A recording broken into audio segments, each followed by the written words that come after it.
یہ عید قربانی کی اہمیت یاد دلاتی ہے۔ ہم سب نے کرونا وائرس کے دوران بہت کچھ قربان کیا ہے۔ ہم نے اسپورٹس کو قربان کیا ہے، جیسے کہ یہ خالی میدان۔ شروع ہونے والا پاکستان انگلینڈ کرکٹ سیریز بہت اہم ہے۔ یہ بتاتا ہے کہ ہم چھکا لگا کر بیماری کو ہرا دیں گے۔ ہم نے اپنوں سے دوری کی قربانی بھی دی ہے۔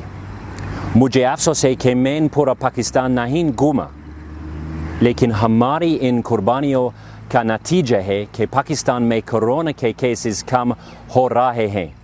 باری عید پر باری حفاظت ضروری ہے۔ ایک اور قربانی انٹرنیشنل ٹریول کی ہے۔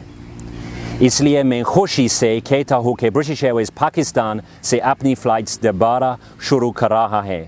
یہ UK پاکستان کی دوستی ہے، اظہار ہے۔ دوستی مشکل وقت میں ساتھ دیتے ہیں۔ میری طرف سے آپ سب کو دلی عید مبارک۔